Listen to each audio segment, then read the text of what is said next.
ধন্যবাদ জানাই আমার সনাতন ধর্মীয় ভাই বোনদের। আজকে তাদের ধর্মীয় দিনের একটি গুরুত্বপূর্ণ দিন। এই দিনে তাদের শ্রীকৃষ্ণ ভগবানের আবির্ভাব ঘটেছে পৃথিবীতে। এই দিনটা আমাদের সনাতন ধর্মী ভাইদের জন্য অত্যন্ত গুরুত্বের। আমরা মনে করি এই বাংলাদেশ হিন্দু, মুসলিম, বৌদ্ধ, খ্রিস্টান সকলেরই যুদ্ধ করে এই দেশ স্বাধীন করেছে। সকলের সম অধিকার রয়েছে। আমরা চাই এই বাংলাদেশ নামক ভূখণ্ডেতে সবাই সৌহার্দ্যপূর্ণ ভ্রাতৃত্ব বন্ধনে আবদ্ধ হয়ে যার যার ধর্ম আমরা স্বাধীনভাবে পালন করি এবং আমাদের মধ্যে কোনো ভেদাভেদ থাকবে না।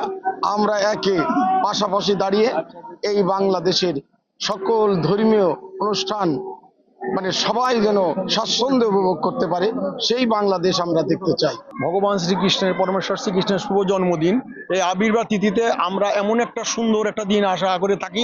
সেই আশার দিনে আমি আমার দেশের সমস্ত সম্প্রদায়ের মানুষকে আমাদের এই ভগবান শ্রীকৃষ্ণের জন্মাষ্টমীর শুভেচ্ছা জানাচ্ছি। এবং আমি সবাইকে নিয়েই অসাম্প্রদায়িক বাংলাদেশে আমরা আজকেও দেখেছেন আমাদের সমস্ত রাজনীতির নেতৃবৃন্দ আমাদের সাথে এই র্যালিতে অংশগ্রহণ করেছে। আমরা এই যে একটা সুন্দর পরিবেশ, এটা আমরা আশা করি এবং এটা ভবিষ্যতে এটা অটুট থাকবে এই সম্প্রদায়ের গুরু পরমেশ্বর ভগবান শ্রীকৃষ্ণের 5251তম জন্মবার্ষিকী উপলক্ষে আজকে আমরা বেলকুচি উপজেলার সকল সনাতন ধর্মাবলম্বীবৃন্দ আজকে আমরা কিছু কিছু কাজে অংশগ্রহণ করেছি।